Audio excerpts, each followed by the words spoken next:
अतृप्त आत्मा। भावुक कर देने वाली कहानी। दीदी, याद तो है ना, कल माँ का श्राद्ध है। हमने बड़ी पूजा रखी है उनकी आत्मा की शांति के लिए, इसलिए आपको सब परिवार आना ही है। कावेरी अपनी ननद शीतल को फोन पर कहती है। शीतल अपनी भाभी को बोली, मैं नहीं आ सकती, आपको तो पता ही है कि उनको छुट्टी नहीं मिलेगी।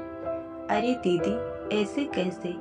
माँ के जमाई और बेटी उनके श्राद्ध में नहीं आएंगे तो उनकी शांति कैसे मिलेगी? इसलिए आपको आना ही होगा। बाकी मुझे कुछ भी नहीं पता।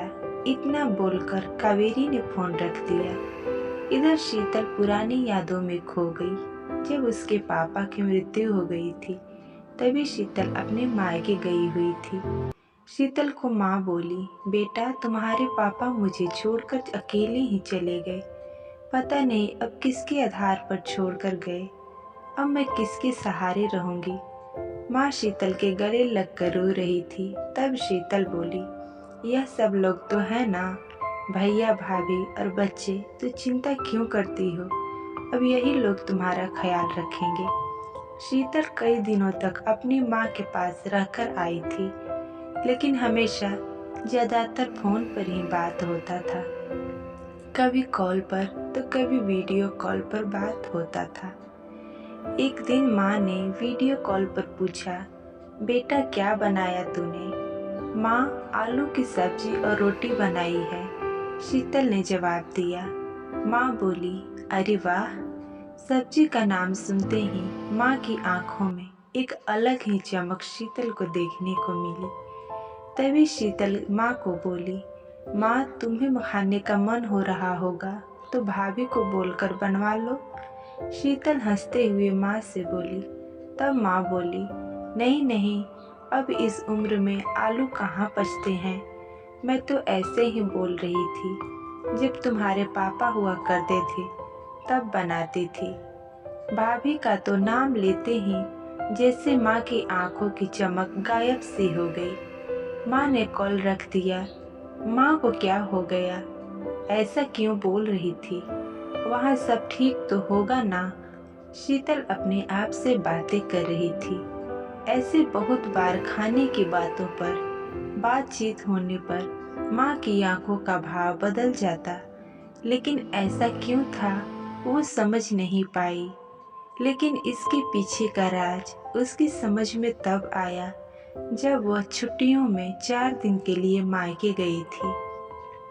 शीतल माँ के कमरे में माँ के साथ गपशप कर रही थी। तभी कावेरी माँ के कमरे में आकर शीतल को बोली, दीदी खाना खाने चलो। चलो माँ, तुम भी खाना खा लो। शीतल उठते हुए बोली, अरे नहीं नहीं दीदी, माँ को क्यों तकलीफ देना, वह यहीं पर खाना खा लेगी, आप चलो। कावेरी बोली। लेकिन भाभी, लेकिन वेकिन कुछ नहीं, दीदी आप चलो। माँ के घुटने में दर्द होता है, इसलिए माँ कमरे में ही खाना खाती हैं। कावेरी स्पष्ट रूप से बोलती है। तो फिर भाभी, मेरा भी खाना यहीं पर लाओ, हम दोनों साथ में खाना खाएंगे, शीतल ने कहा। इस पर कावेरी कुछ नहीं बोल पाई, लेकिन शीतल को साफ तरीके से समझ में आ गया कि कावेरी को यह बात पसंद नहीं आई। वह चुपचाप वहां से निकल गई और एक थाली में पूरी सब्जी, रायता, अचार लेकर आई और दूसरी थाली में माँ के लिए खिचड़ी। माँ, यह क्या है? तुम यह सब नहीं खाओगी क्या? शीतल माँ को बोली। इतने में कावेरी बोली, अरे दीदी, माँ को यह सब हजम होता ही नहीं, इसलिए मैं उनको खिचड़ी और दाल ही देती हूँ। इतना बोलकर कावेरी वहाँ से निकल गई। माँ ने अपनी थाली उठाई, पर माँ का ध्यान शीतल की थाली पर ही था। यह देख शीतल शून्य से पड़ गई। उसने माँ के मुंह में एक पूरी का निवाला डाला, लेकिन माँ ने मना कर दिया।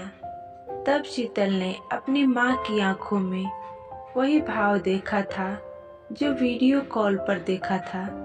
पता नहीं बहू का डर था यह लड़की के निवाले का मोह था। तब भी शीतल ने पूरा खाना माँ को खिलाया और खुद खिचड़ी खाने लगी। 4 दिन शीतल वहीं पर थी और शीतल माँ को अपनी थाली का खाना खिलाती और खुद खिचड़ी खाती। ऐसे 4 दिनों तक चला। माँ के बहुत मना करने के बाद भी शीतल जिद करके माँ को खाना खिलाती थी। घर जाने से पहले शीतल ने अपने भाई मयंक से पूछा, भैया मैं कुछ दिनों के लिए माँ को अपने घर ले जाती हूँ। वह बोला, क्या तुम्हारा दिमाग खराब हो गया है?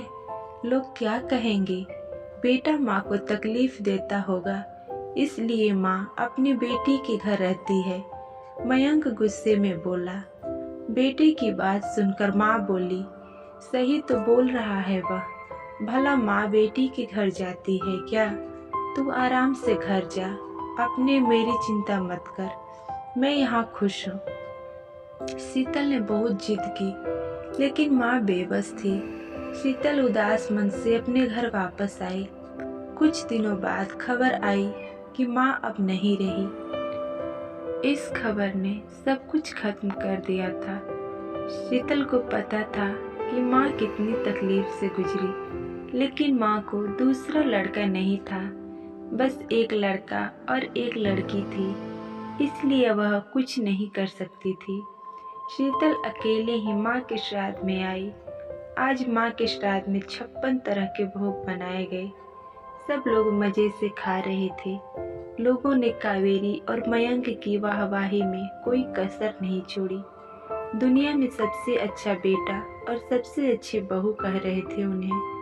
माँ के गुजर जाने के बाद इतना विचार कर रहे हैं, तो माँ जिंदा थी तब कितनी सेवा की होगी दोनों ने। माँ के रूम में शीतल दुखी होकर माँ की तस्वीर की तरफ देख रही थी और उनकी तस्वीर सीने से लगाकर रो रही थी। तभी कावेरी शीतल को बोली, दीदी चलो आप भी खाना खा लीजिए। शीतल बोली, नहीं भाभी मुझे नहीं खाना। लेकिन क्यों? आप नहीं खाना खाओगे तो माँ की आत्मा को शांति कैसे मिलेगी? कावेरी शीतल को बोली, भाभी जिस खाने के लिए मेरी माँ जब तक जिंदा थी तब तक तरसती थी, उसे मरने के बाद दे रहे हैं तो वो कैसे तृप्त होगी? सोच कर देखो एक बार, आज आपने पकवानों का ढेर लगाया है। माँ जिंदा थी तब आपने उनके मनपसंद खाने के 2 निवाले खिलाए होते तो माँ वैसे भी तृप्त हो चुकी होती। वही माँ का असल में श्राद्ध कहलाता। ये जो भी हो रहा है सिर्फ एक दिखावा है। इसकी वजह से माँ कैसे तृप्त हो पाएगी? और जिस घर में मेरी माँ अतृप्त ही चली गई, उस घर में मैं कैसे खाना खा सकती हूँ भला? शीतल चिढ़कर कावेरी से बोली। तभी वहां पर मयंक भी आ गया। भगवान की लाठी में आवाज नहीं होती है भैया।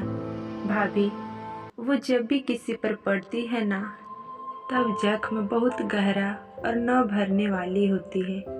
आप भी तो 2 बच्चों के माता पिता हो, लेकिन मैं भगवान से दुआ जरूर करूंगी कि जब तक आप जिंदा हो तब तक वो आपको अतृप्त ना रखे। माँ ने तो अपना वनवास भोगकर कहीं नया जन्म ले लिया होगा, लेकिन आपकी जिंदगी बहुत बड़ी है। शीतल यह बोलकर माँ की तस्वीर लेकर चली गई।